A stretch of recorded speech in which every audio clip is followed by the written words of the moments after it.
ଆଜିର ରାଶିଫଳ ଜାଣିବା ପୂର୍ବରୁ ପ୍ରଥମେ ଜାଣିନେବା ଆଜିର ପଞ୍ଚାଙ୍ଗ। ଆଜି 2026 ଫେବୃଆରୀ ମାସ 19 ତାରିଖ, ଓଡ଼ିଆ ଫାଲଗୁନ ମାସ 7 ଦିନ, ଗୁରୁବାର, ଶୁକ୍ଳ ପକ୍ଷ ଦ୍ୱିତୀୟା ତିଥି, ଯାହା ଅପରାହ୍ନ 3 ଘଟିକା 12 ମିନିଟ୍ ପର୍ଯ୍ୟନ୍ତ ରହୁଛି। ତାପରେ ତୃତୀୟା ତିଥି ଆରମ୍ଭ ହେଉଛି। ଆଜି ପୂର୍ବ ଭାଦ୍ରା ନକ୍ଷତ୍ର, ଯାହା ରାତ୍ରି 9 ଘଟିକା 1 ମିନିଟ୍ ପର୍ଯ୍ୟନ୍ତ ରହୁଛି। ତାପରେ ଉତ୍ତର ଭାଦ୍ରା ନକ୍ଷତ୍ର ଆରମ୍ଭ ହେଉଛି।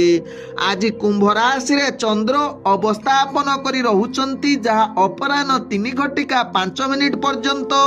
ତାପରେ ଚନ୍ଦ୍ର ମୀନ ରାଶିରେ ଅବସ୍ଥାପନ କରିବେ। ଆଜି ସୂର୍ଯ୍ୟ ଉଦୟ ହେଉଛନ୍ତି, ଯାହା ପ୍ରାପ୍ତ 6 ଘଟିକା 15 ମିନିଟ୍ରେ। ସେହିଭଳି ସୂର୍ଯ୍ୟ ଅସ୍ତ ହେଉଛନ୍ତି ଅପରାହ୍ନ 5 ଘଟିକା 42 ମିନିଟ୍ରେ।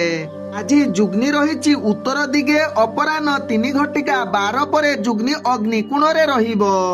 ଆଜି ଘାତ ଚନ୍ଦ୍ର ରହିଛି ମିଥୁନ ରାଶି ବ୍ୟକ୍ତି ଏବଂ ମୀନ ରାଶି ବ୍ୟକ୍ତିଙ୍କର, ଯାହା ଅପରାହ୍ନ 3 ଘଟିକା 5 ମିନିଟ୍ ପର୍ଯ୍ୟନ୍ତ। ତାପରେ ଘାତ ଚନ୍ଦ୍ର ଧନୁ ରାଶି ବ୍ୟକ୍ତିଙ୍କର।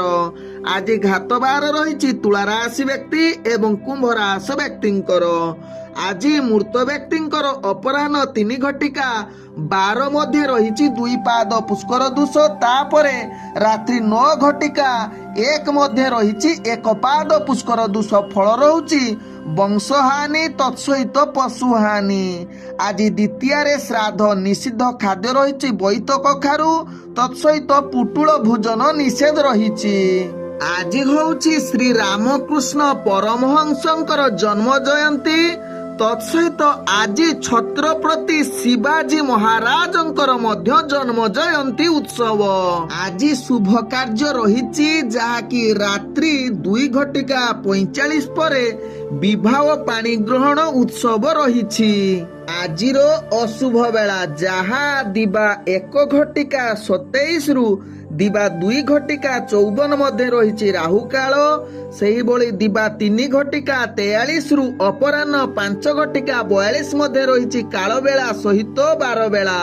ସେହିଭଳି ରାତ୍ରି 11 ଘଟିକା 57 ରୁ ରାତ୍ରି 1 ଘଟିକା 31 ମଧ୍ୟ ରହିଛି କାଳ ରାତ୍ରି। ତେଣୁ କାଳ ରାତ୍ରି, ରାହୁ କାଳ, କାଳ ବେଳା ଏବଂ 12 ବେଳା ସମୟରେ କୌଣସି ଶୁଭ କାର୍ଯ୍ୟ କରନ୍ତୁ ନାହିଁ।